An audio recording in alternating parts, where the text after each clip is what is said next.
Enfant, écoute-moi. Moïse a commis quelque chose de grave. Il a pris un voile, il a mis sur son visage. Dès Corinthiens chapitre 3 dira ça. Que depuis ce temps-là, quand on lit la loi, il y a toujours un voile. Il fallait qu'il reste avec cette gloire rayonnante, la Shekinah de l'Éternel, qui ferait que les enfants d'Israël ne vivraient plus dans le péché. Parce qu'ils comprendraient, la loi ne tuerait plus jamais.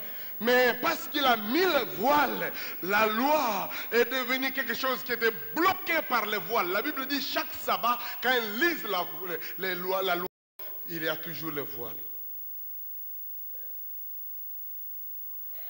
Ne descendez pas de la montagne en mettant un voile. C'est pourquoi l'apôtre Paul dit, mais maintenant, quand un cœur se convertit au Seigneur, le voile est ôté. Maintenant, nous regardons comme dans un miroir qui reflète cette gloire-là. Alléluia. Cette gloire, elle est là. Parce que là où se trouve l'esprit, se trouve la liberté. Alléluia. C'est toujours ça.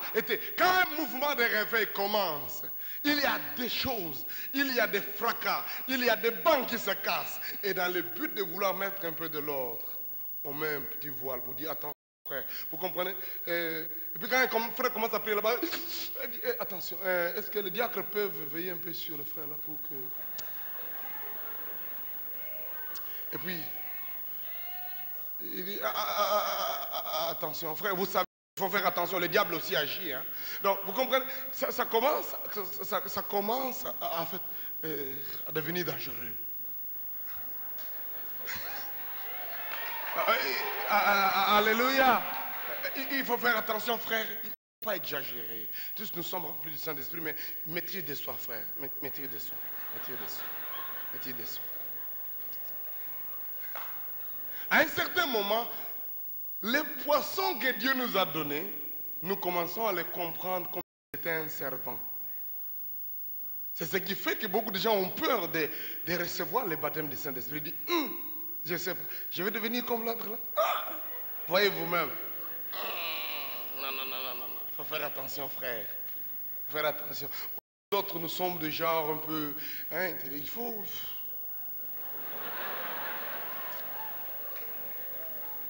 Ça, c'est le voile.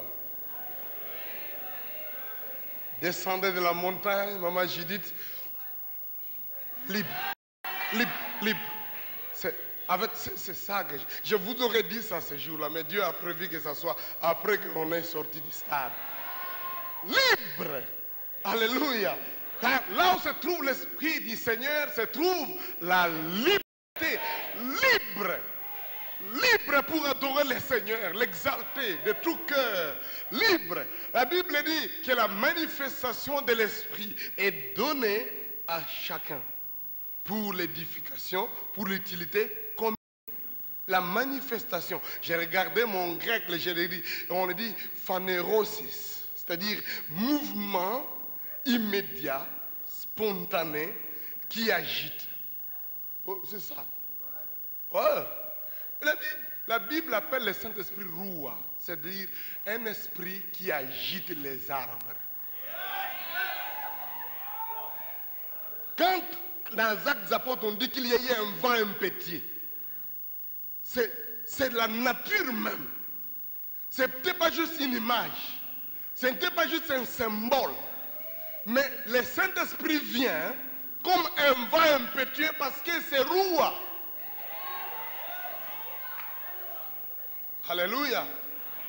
Il vient comme un vent, pas juste l'air. Vous savez, il y a des gens, l'air peut être là et puis on ne se rend pas compte qu'il y a de l'air.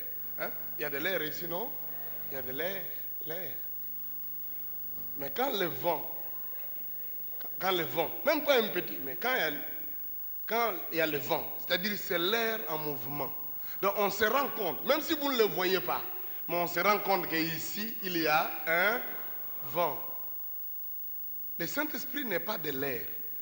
Le terme que la Bible utilise, c'est le roua. C'est le vent.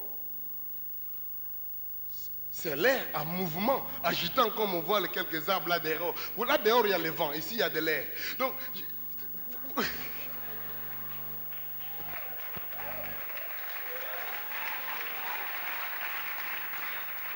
alléluia.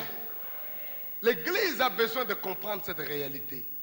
Que Dieu ne nous a pas baptisés d'air, même pas dans l'air, mais dans le vent impétueux. Un vent enivrant. En fait, ces jours-là, quand les gens ont eu ces vents-là, les gens les ont regardés et dit, mais c'est quoi ça encore? C'est quoi ça encore? Les gens, ils étaient troublés. Ils se disent, mais ces gens, nous les voyons. Mais en même temps, leur bouche raconte des merveilles. C'est-à-dire, l'attitude extravagante, extasique. Les paroles sont merveilleuses. C'était ça le problème. C'est pourquoi ils étaient devenus perplexes. Savez-vous, quand ils ont posé la question, c'est quoi ça encore? C'était exactement la même chose que lorsqu'un matin, après que les enfants d'Israël ont marché quelques jours dans le désert, et qu'ils avaient eu faim, ils ont demandé à Moïse, nous allons mourir de faim, nous voulons rentrer en Égypte parce qu'il y a des concombres. J'ai toujours demandé pourquoi les concombres attiraient ces gens. Jusqu'à je n'ai jamais rien compris. Les concombres, j'ai l'habitude de les manger juste par défi, mais en tout cas, franchement, les concombres voulaient ramener les gens en Égypte. En fait, quand on a faim, quand on a trop faim, on peut penser à n'importe quoi.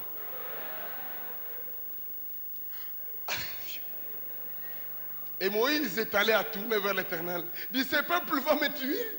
Dieu dit non, dites-leur demain. Demain, il y aura la nourriture. Et le lendemain matin, ils se sont réveillés. Chacun pensait à quelque chose, peut-être qui va être la nourriture. Ils regardaient seulement sur le désert. C'est le sable du désert. Ils ont trouvé quelques rosées qui étaient là.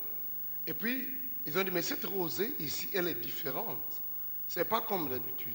Et chacun s'approchait. Et puis quelques-uns, bon, ils touchent, ils disent, oh ben, ça ne devient pas quand même trop liquide, hein? C'est un peu résistant, quoi.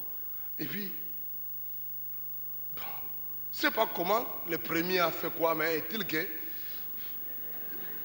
Et puis, quand il a repris encore, celui qui était à côté, il dit, oh, quoi? Il dit non. L'autre a pris, et un autre a pris. Il dit, mais... Et puis un autre est venu dire, quoi? C'est quoi ça? C'est quoi ça? Il dit, mais on ne connaît pas le nom, mais c'est bon.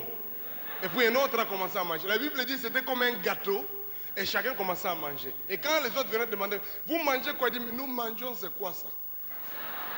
Oh oui, c'est comme ça que c'est écrit dans la Bible. Vous savez, les traducteurs nous donnent beaucoup de difficultés. Parfois, on fait un travail de ce que nous appelons en théologie la transcription. Et ça devient parfois compliqué pour que nous... C'est pourquoi je ne dis pas que vous devez rejeter vos versions, mais il faut aller étudier. Ça vous aide. Alléluia. Alors, donc, ils ont commencé à dire, bon, qu'est-ce que tu as mangé? Oh, nous avons mangé, c'est quoi ça? Et ils ont marché. La journée est terminée, ils étaient rassasiés. Le lendemain matin, le premier se lève et dit, monsieur, Bilo Congo. Il dit, c'est quoi? Il dit, c'est quoi ça? Mangez ça. On mange, c'est quoi ça? C'est ça qui dit, manou. C'est quoi ça? Et c'était bon. Il n'y avait pas de nom, mais c'était bon. Et nourrissant. Et ils en ont eu pendant 40 ans. Une nourriture sans nom, en fait, qui s'appelait c'est quoi ça? Et quand ils sont entrés dans le Canaan, c'est quoi ça s'est arrêté? Ils ont commencé à travailler, la vie est devenue très liturgique et c'est terminé. Mais quand Jésus est monté au ciel et qu'il a prié le Père, quand le Saint-Esprit est descendu, et quand chacun a commencé à... Et l'autre dit, c'est quoi ça? C'est quoi ça? En fait, à Pentecôte, alléluia.